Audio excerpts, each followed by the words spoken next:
Hello নবম দশম শ্রেণীর শিক্ষার্থীরা, আশা করি সবাই ভালো আছো। আজকে আমি তোমাদের জন্য নিয়ে এসেছি হিসাব বিজ্ঞান দ্বিতীয় অধ্যায় লেনদেন।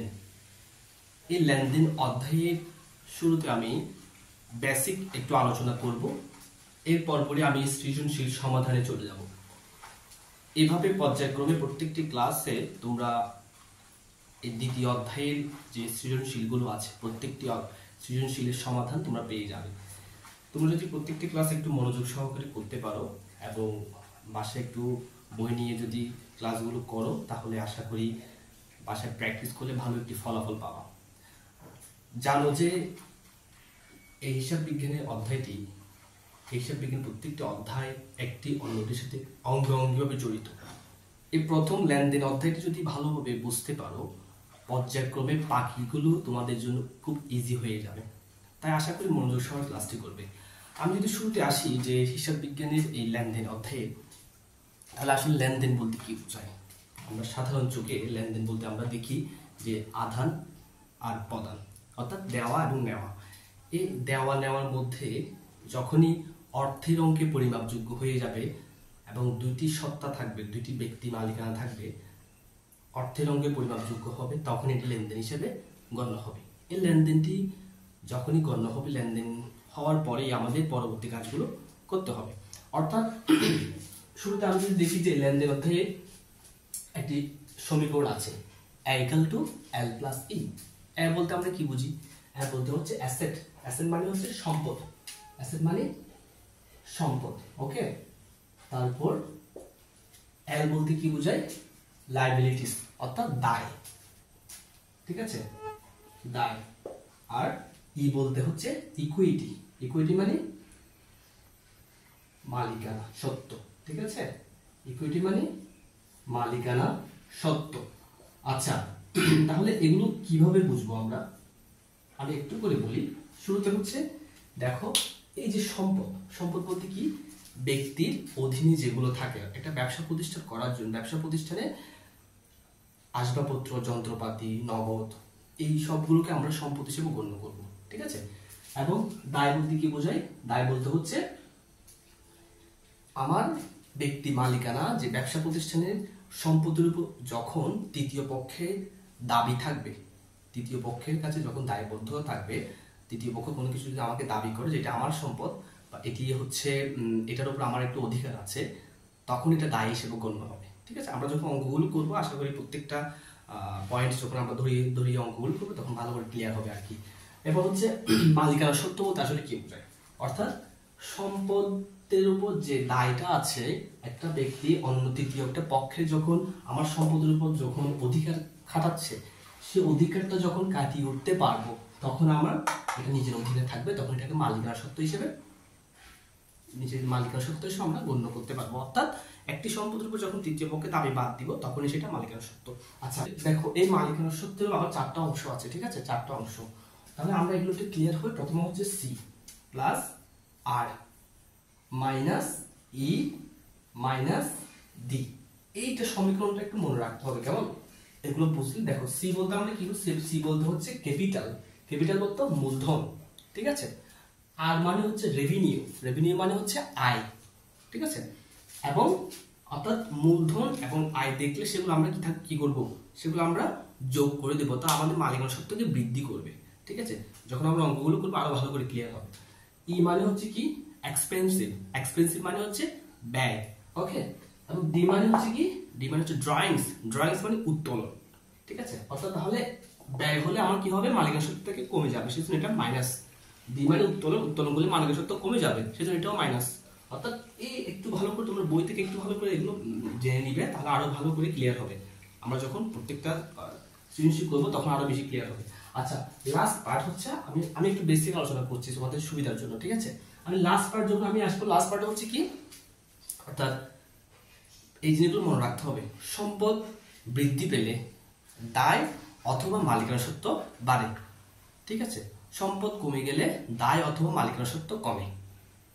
একটি সম্পদ বাড়লে অপর একটি সম্পদ কমে যাবে। অর্থাৎ এগুলো কখন কাজে লাগবে? এই যে সমীকরণ দেখো, সম্পদ ইকুয়াল টু দায় প্লাস মালিকানা সত্ত্ব, অর্থাৎ এই দায় প্লাস মালিকের সাথে দুইটা জিনিস যোগ করলে আমরা কি পাবো? সম্পদের সমান হতে হবে, অর্থাৎ সম্পদ যা হবে এই দুইটা জিনিস যোগ করে সেম জিনিস হতে হবে। তখন আমরা বলবো কি সম্পদ যখন বৃদ্ধি পাবে দায় অথবা মালিকানা সত্ত্ব বাড়বে, অর্থাৎ দুইটা থেকে একটা জিনিস বাড়বে। সম্পদ যখন কমে যাবে দায় কমবে অথবা মালিকানা সত্ত্ব কমবে, দুইটা থেকে একটা জিনিস কমে যাবে, ঠিক আছে? দুইটা থেকে এইভাবে হলে দুইটা জিনিস আমরা সমান সমান হয়ে যাবে, অর্থাৎ এটা সমান এটা তখনই মিলবে। ওকে, একটি সম্পদ বাড়লে অপর একটি সম্পদ কমে যাবে, ঠিক আছে? অর্থাৎ সরি এদিকে না, এদিকে একটি সম্পদ বাড়লে অপর একটি সম্পদ কমে যাবে, ঠিক আছে?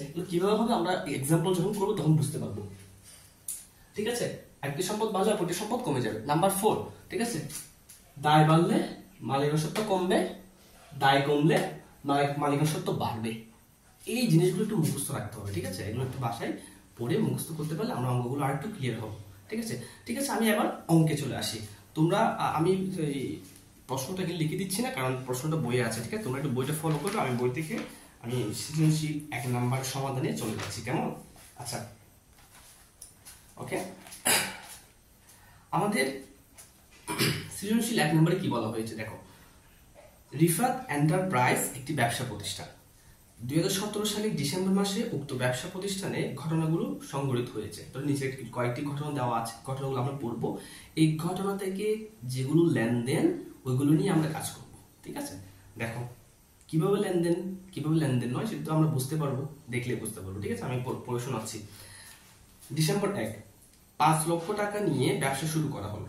দেখো তোমার 5 লক্ষ টাকা আছে, এটা নিয়ে তুমি ব্যবসা শুরু করেছো। কেন ব্যবসা শুরু করেছো? মানে এটা হচ্ছে মূলধন, এটা হচ্ছে বিনিয়োগ। অর্থাৎ একটা ব্যবসা প্রতিষ্ঠান শুরু করেছো, এটা আস্তে আস্তে আস্তে সেটা থেকে আর কি তুমি লাভ করবা, ব্যবসা প্রতিষ্ঠানটাকে আরো বড় করবা। এটা হচ্ছে তোমার নিজের টাকাকে ওই যে কি বলে এটাকে ইনভেস্ট করা, বিনিয়োগ করা, এটাকে মূলধন বলবো, ঠিক আছে? এটা একটা লেনদেন হলো। ওকে, ডিসেম্বর 3, ব্যাংকে 50,000 টাকা নিয়ে একটি হিসাব খোলা হলো। অর্থাৎ সবসময় অঙ্কগুলো করার সময় সবসময় নিজের হিসাব করবে যে আমি নিজে এটা করছি, তখন তোমার কাছে ইজি হবে, ঠিক আছে? দেখো আমার কাছে 50,000 টাকা আছে, আমি কি করব? আমি ব্যাংকে একটা অ্যাকাউন্ট করব। তাহলে আমার টাকাটা ব্যাংকে দিয়ে একটা অ্যাকাউন্ট করছি, তার মানে হচ্ছে কি নগদ টাকা কমে গেছে কিন্তু ব্যাংকে টাকা বাড়ছে। ওই যে বললাম একটি সম্পদ কমলে একটি সম্পদ বাড়ে, এই জিনিসটা এইভাবে আসবে, ঠিক আছে? আমার অঙ্কগুলো করলে বুঝতে পারবা। এটা বোঝা গেল যে একটা হিসাব খোলা হলো, মানে আমার নগদ টাকা দিয়ে ব্যাংকে রাখছি, ব্যাংক থেকে একটা হিসাব খুলেছি, ঠিক আছে? এটা একটা লেনদেন হলো। ধারে পণ্য ক্রয়, ওকে, অর্থাৎ ধারে মানে বাকিতে পণ্য ক্রয় করেছো, পণ্য চলে আসে, টাকা দাও নাই, একটা পাওনাদার সৃষ্টি হয়েছে, অর্থাৎ দায় সৃষ্টি হয়েছে, এই দায়, ঠিক আছে? ওকে, নগদে পণ্য ক্রয়, তাহলে নগদ টাকা দিয়েছো, পণ্য ক্রয় করেছো, নগদ টাকা বৃদ্ধি পেয়েছে, সরি নগদে পণ্য ক্রয় করেছো, অর্থাৎ নগদ টাকা চলে গিয়েছে, পণ্য এসে চলে আসছে। ওকে, এটাও লেনদেন।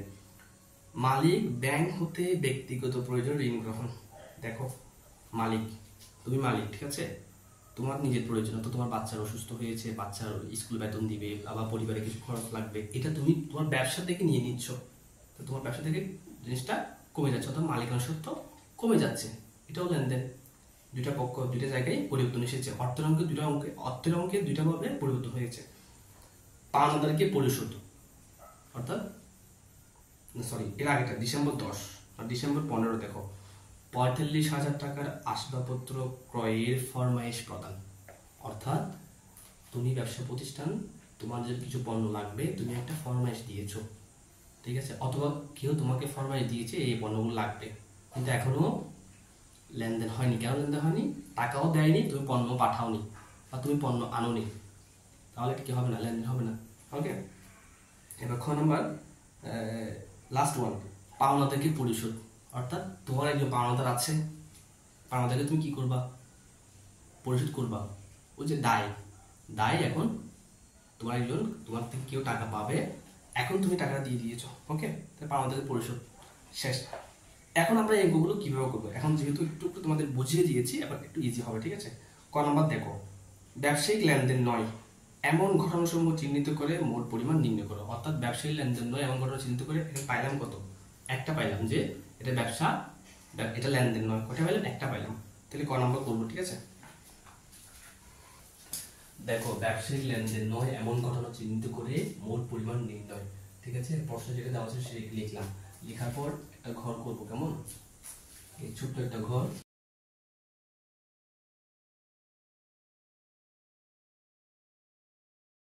তাহলে আমি এখানে পাইলাম কত, একটাই পাইলাম যে ডিসেম্বর 2017।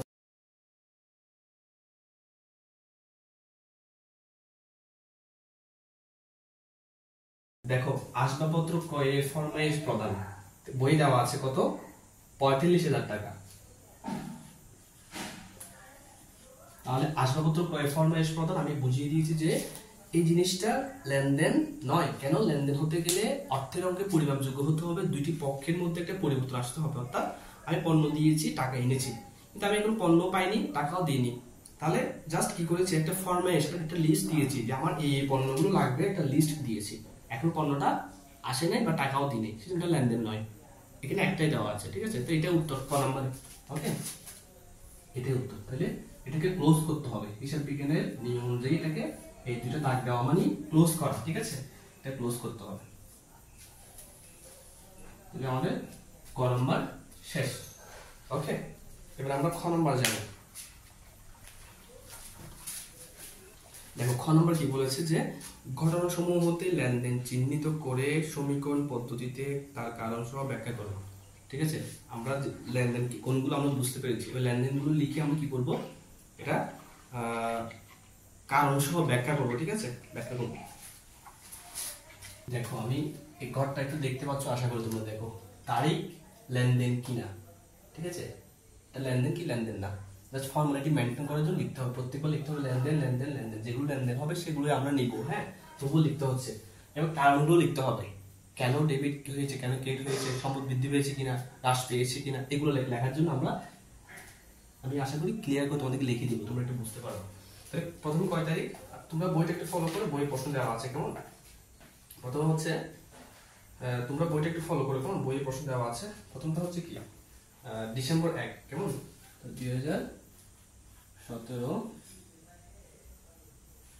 ডিসেম্বর 1, এটা লেনদেন কেমন, এই জন্য লিখবো লেনদেন, এটা লেনদেন। এবার কি বলছে, 5 লক্ষ টাকা নিয়ে ব্যবসা শুরু করা হলো।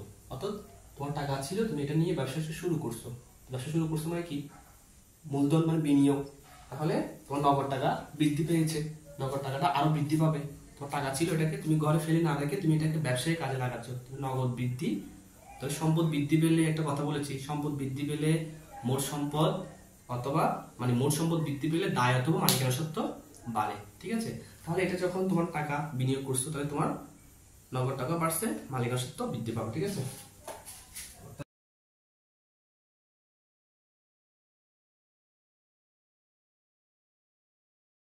দেখো ব্যবসায়ী বিনিয়োগ করায় নগদ সম্পদ বৃদ্ধি ও মালিকানা সত্ত্ব বৃদ্ধি পেয়েছে।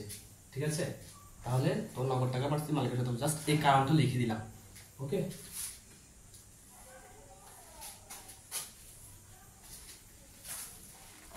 আচ্ছা এবার হচ্ছে ব্যাংকে 50,000 টাকা দিয়ে একটি হিসাব খোলা হলো। অর্থাৎ তোমার নগদ টাকা হাতে ছিল, এটা দিয়ে তুমি ব্যাংকে গিয়ে একটা তোমার নামে একটা অ্যাকাউন্ট করছো। তো তোমার হাতে যে নগদ টাকাটা ছিল, এটা তোমার বাসায় রাখো নাই, তুমি ব্যাংকে গিয়ে টাকাটা রেখে দিছো। ব্যাংকে রাখার জন্য, নিরাপদের জন্য তুমি একটা ব্যাংকে অ্যাকাউন্ট করছো। তুমি নগদ টাকা কমে গেছে, ব্যাংকে টাকাটা বৃদ্ধি পাইছে, তাহলে একটা সম্পদ কমে গেলে আরেকটি সম্পদ বৃদ্ধি পায়। ওই জিনিসটা এখন লিখবো এখানে কেমন, কারণটা।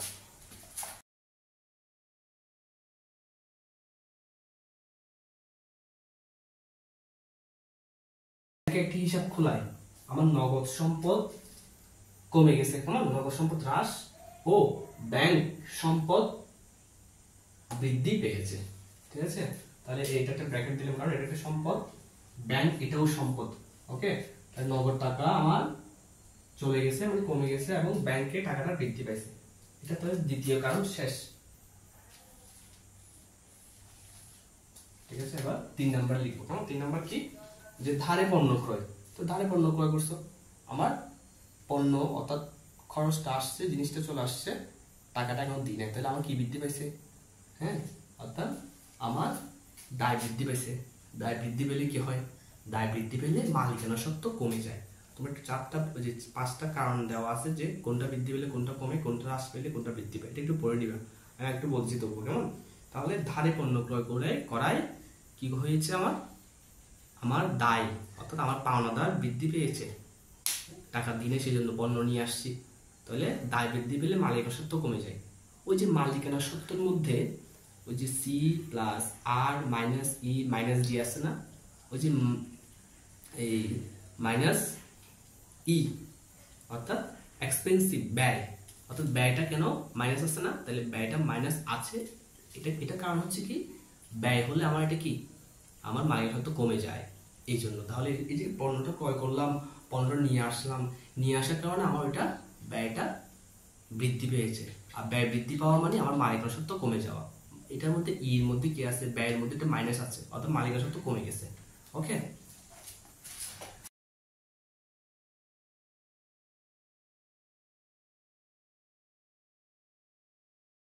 দেখো আমি লিখেছি যে ধারে পণ্য ক্রয় করায় দায় বৃদ্ধি পেয়েছে। দায় মানে কোনটা, পাওনাদার, ঠিক আছে? দায় মানেটা পাওনাদার বৃদ্ধি পেয়েছে ও মালিকানা সত্ত্ব হ্রাস পেয়েছে। মালিকানা সত্ত্ব কেন হ্রাস পেয়েছে, মানে আমার মালিকানা সত্ত্বের মধ্যে একটা কি দেওয়া আছে, ব্যয় দেওয়া আছে। ব্যয়টা পণ্য ক্রয় করা মানে আমার এটা ব্যয়টা বৃদ্ধি পাওয়া, আর ব্যয় বৃদ্ধি পাওয়া মানে এটা আমার মালিকানা সত্ত্ব কমে গেছে। আজকে হোক কালকে হোক টাকা তো পরিশোধ করতে হবে নাকি, পাওনাদারকে তো আমার পাওনাদারকে তো টাকা পরিশোধ করতে হবে। টাকা যখন পরিশোধ করবো অবশ্যই টাকাটা কমে যাবে। এই জন্য আমরা আগে লিখে রাখলাম যে আমার মালিকানা সত্ত্ব কমে গেছে। ওকে,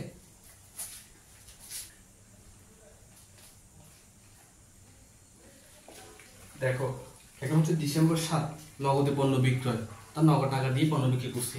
নগদ টাকা দিয়ে পণ্য বিক্রি করলে কি হয়, আয় হয়, টাকা আসবে।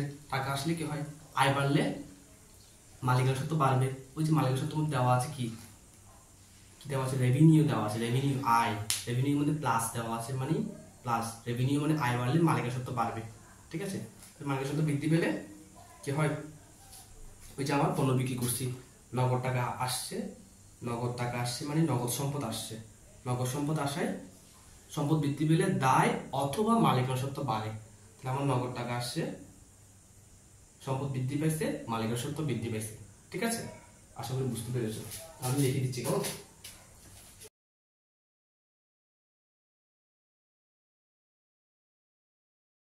নগদে পণ্য বিক্রয় করায়, ঠিক আছে? সম্পদ মানে কোনটা, ওই যে নগদ টাকাটা আসছে, মানে সম্পদ, নগদ টাকা বৃদ্ধি পাইছে ও মালিকানা সত্ত্ব কোনটা বাড়ছে, মালিকানা সত্ত্ব মানে আয় বৃদ্ধি পাইছে, আয় বৃদ্ধি পেয়েছে। এটা কারণ লিখে দিলাম, ঠিক আছে?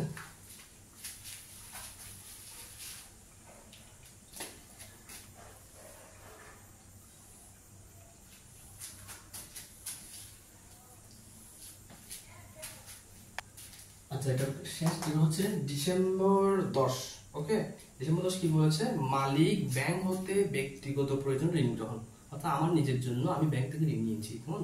আমার নগদ টাকা বাড়ছে, ঋণ নিলে কি হয়, টাকাটা চলে আসছে, নগদ টাকা বাড়ছে, ওদিকে আমার কি বাড়ছে, সম্পদ বৃদ্ধি পেলে দায় অথবা মালিকানা সত্ত্ব বাড়ে। এখানে কি বাড়বে, দায় বাড়বে। কেন, ব্যাংক থেকে টাকা আনছি, ব্যাংককে টাকাটা পরিশোধ করতে হবে।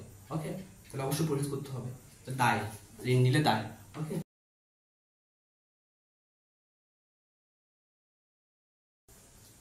দেখো ব্যাংক হতে ঋণ নেওয়ায় নগদ, অর্থাৎ নগদ, এটা হচ্ছে নগদ টাকা বাড়ছে, এটা নগদ মানে সম্পদ বৃদ্ধি, আর সম্পদ বৃদ্ধি পাওয়ায় দায়ও বৃদ্ধি পেয়েছে, মানে ঋণ নেওয়ার কারণে দায়টা বৃদ্ধি পেয়েছে, ঠিক আছে? সম্পদ বৃদ্ধি পেলে দায় অথবা মালিকানা সত্ত্ব বাড়ে, দুইটা থেকে একটা বাড়বে। এখানে কোনটা বাড়বে, একটা দায় বাড়বে, ঠিক আছে?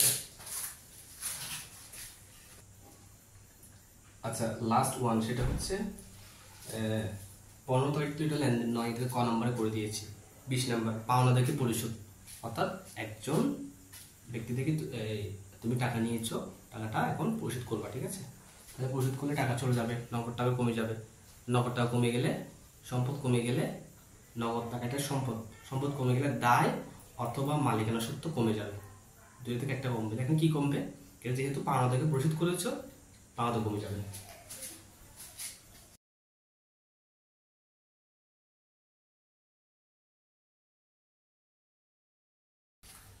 দেখো কি লিখেছি, পাওনাদারকে পরিশোধ করায় নগদ, অর্থাৎ নগদ টাকা চলে গেছে, সম্পদ কমে গেছে ও পাওনাদার মানে দায়, দায় হ্রাস পেয়েছে, অর্থাৎ সম্পদ কমে গেছে, দায় হ্রাস পেয়েছে। সম্পদ কমে গেলে দায় অথবা মালিকানাসত্ত্ব কমে, দুটো থেকে একটা কমে, তাহলে সম্পদ কমে গেল, নগদ টাকা কমে গেল, দায়ও কমে গেল। ঠিক আছে, তো এর মধ্যে হচ্ছে আমাদের এই খ নম্বরের আনসার শেষ সবগুলো।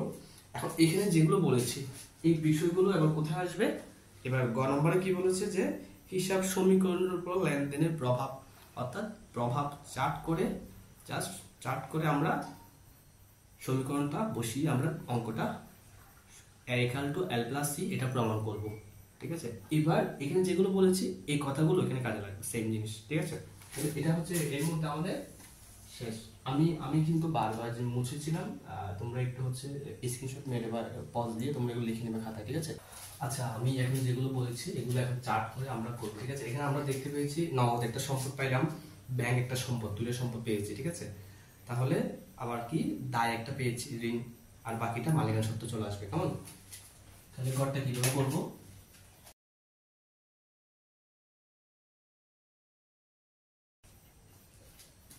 দেখো দেখো আমি সম্পদ লিখছি। কেমন? ঘরটা কিভাবে করতেছি? সম্পদ কয়টা পেলাম? দুইটা। এই দুইটার জন্য এখানে এই একটা এখানে একটা এখানে তুমি জায়গা রাখবো। ঠিক আছে, দুইটার জন্য জায়গা রাখবো। সম্পদ ইকুয়াল টু মানে সমান সমান, হ্যাঁ, দায়। দায় কয়টা? দায় একটা পাইছি, শুধু ঋণ পাইছি না, দায় দুইটা পাইছি, একটা হচ্ছে পাওনাদার, একটা হচ্ছে ঋণ, দুইটা। তাহলে এই ঋণ, তাহলে এটা হচ্ছে দায়। কেমন? দায়ের জন্য দুইটা জায়গা রাখবো। কেমন? দুইটা। এটা হচ্ছে সম্পদ এগুলো দায় প্লাসের জন্য একটা প্লাস মালিকানা সত্ত্ব,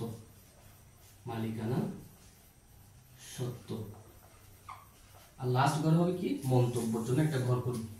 ঠিক আছে, ঘরটা কিভাবে করছি বুঝতে পারছো? ঘরটা কিভাবে করেছি আশা করি বুঝতে পেরেছি। এভাবে করে ঘরটা করবো। ঠিক আছে, আবার দেখতেছি এবার। তাহলে এই তারিখ, হ্যাঁ, আমরা এখানে এই দুইটা আমি করবো না, আগে এগুলো করবো। তো সম্পদগুলো দুইটা। ঠিক আছে, একটা হচ্ছে কি নগদ, একটা হচ্ছে এই ব্যাংক। দুইটা ঘর করলাম। হ্যাঁ, এবার দায় কয়টা? দুইটা না, দায় হচ্ছে দুইটা। এই দেখো আমি এখানে কিন্তু দাগ দিই নাই, শুধু এটার জন্য আলাদা করে করছি। এই দায় কয়টা? একটা হচ্ছে পাওনাদার, একটা হচ্ছে ঋণ। ওকে, আর মালিকের সত্ত্ব পুরোটাই মালিকের সত্ত্বটা আলাদা করতে হবে না। তাহলে এটা হচ্ছে কি সম্পদ ইকুয়াল এটা সমান সমান। ওকে, তাহলে এবার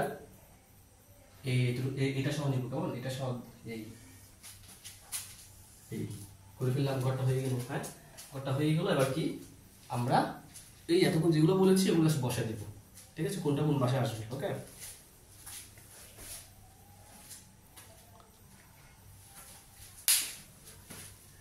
একটু আঁকা বাঁকা হয়েছে ঘরটা, তুমি একটা স্কেল দিয়ে সুন্দর করে করে নিবা। কেমন?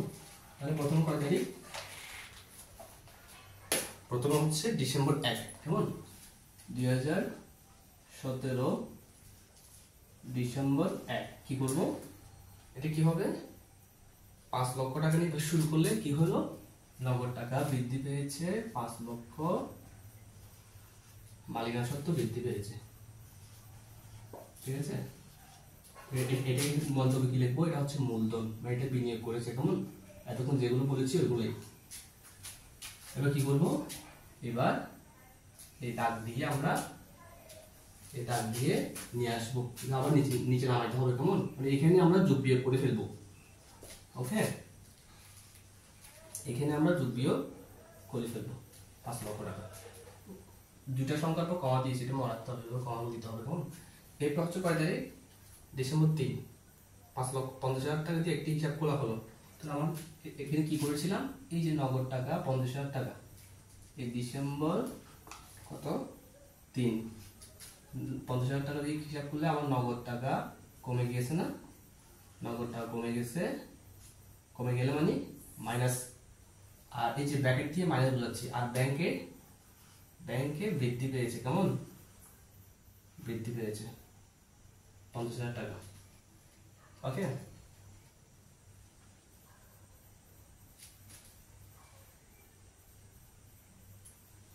এটা নাম্বার, এটা ভুল হয়েছে 50,000।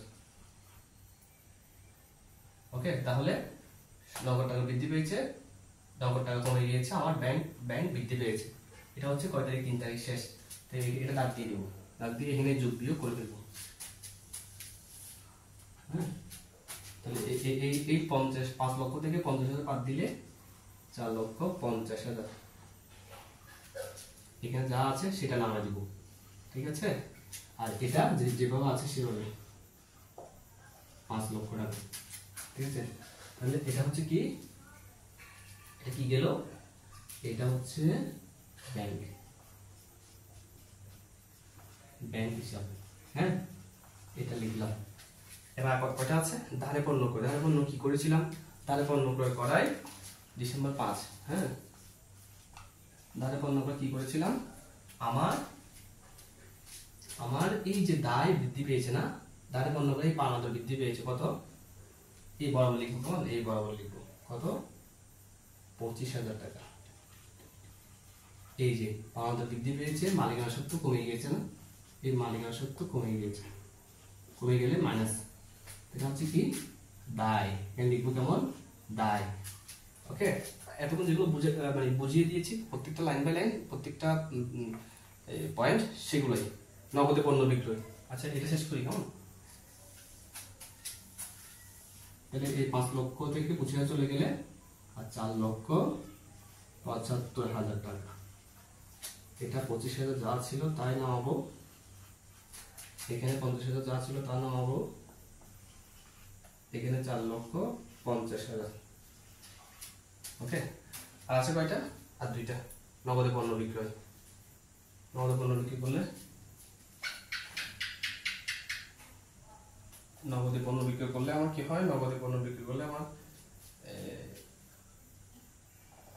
7 তারিখ আমার নগদ টাকা বৃদ্ধি পেয়েছে। কেমন? নগদ টাকা বৃদ্ধি পেয়েছে। নগদ টাকা বৃদ্ধি পেলে মালিকানা সত্ত্ব বৃদ্ধি পায়, মালিকানা সত্ত্ব বৃদ্ধি পায়। তাহলে নগদে পণ্য বিক্রি করলে এটা আয় বাড়ে, এটা হচ্ছে আয়। ওকে,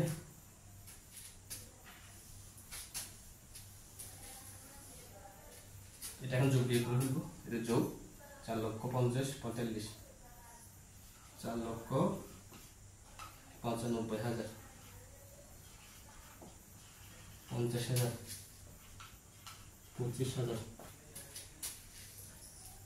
4,75,000, 2 শূন্য হাতে 5, 2 শূন্য হাতে 1, 12, 2, 1, 5,20,000, ঠিক আছে। আর আছে দুইটা, একটা হচ্ছে কি, মালিক ব্যাংক হতে ব্যক্তিগত পর্যায়ে ঋণ গ্রহণ। মালিক ব্যাংক থেকে ব্যক্তিগত পর্যায়ে ঋণ গ্রহণ করেছে, মানে কি করছে? আমার কয় তারিখ এটা? 10 তারিখ। আমার ব্যাংক থেকে ঋণ নিয়েছে। কেমন? তাহলে ঋণ নেওয়া, এই তো ঋণ, এটা ব্যাংক থেকে ঋণ নেওয়া আমার কি হয়েছে? টাকাটা নগদ টাকা আসছে। তাহলে আমার টাকাটা ব্যাংক থেকে ঋণটা এনে আমার টাকাটা বেড়ে গেছে, নগদ টাকা আসছে কত? আমার হাতে এখন 40,000 টাকা আছে। এই টাকাটা করতে গেলে আমার নগদ টাকা বৃদ্ধি পেয়েছে আর দায়ও বৃদ্ধি পেয়েছে। কত? দায়ও 40,000 টাকা বৃদ্ধি পেয়েছে, ঠিক আছে। ঋণ, কি লিখবো? ঋণ। ওকে, সর্বশেষ হচ্ছে পাওনাদারকে পরিশোধ। তাহলে পাওনাদারকে পরিশোধ মানে নগদ টাকা চলে গেছে। কেমন? নগদ টাকা, এই যে নগদ টাকা কমে যাবে কত? 15,000 টাকা। নগদ টাকা কমে গেছে মানে এইভাবে ব্র্যাকেট দিয়ে মাইনাস, নগদ টাকা কমে যাবে। নগদে কাকে পরিশোধ করছি?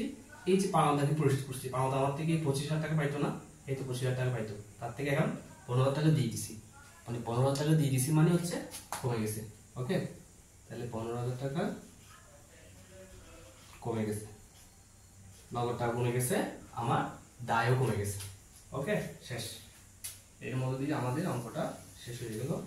এবার আমরা এই যে সম্পদগুলো যোগ করে দেখবো যে সমান সমান হয় কিনা, কোনটার সাথে সমান সমান, এই দায় এবং মালিকানা সত্ত্ব দুইটা যোগ করে সমান সমান হয় কিনা। তাহলে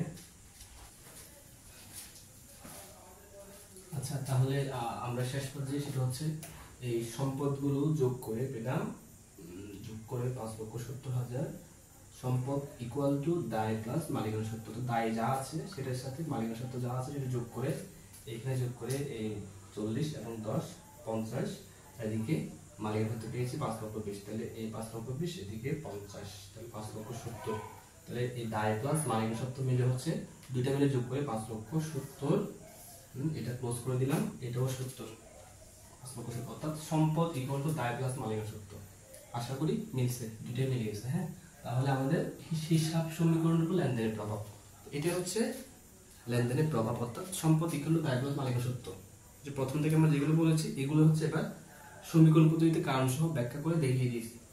এটা হচ্ছে 1 নম্বর সৃজনশীল। হ্যাঁ, তো আশা করি প্রথম সৃজনশীলটা সম্পূর্ণভাবে তোমরা বুঝতে পারছো। এখন আমরা বাকিটা, ঠিক আছে, এই পর্যায়ক্রমে এইভাবে বাকিগুলো আমরা বাকি সৃজনশীলগুলো এইভাবে ধারাবাহিক যখন করবো তখন আশা করি প্রত্যেকটা এই লেনদেন অধ্যায়ে তোমাদের মধ্যে কি ধারণাটা কনফার্ম হয়ে যাবে, ধারণাটা ক্লিয়ার হয়ে যাবে।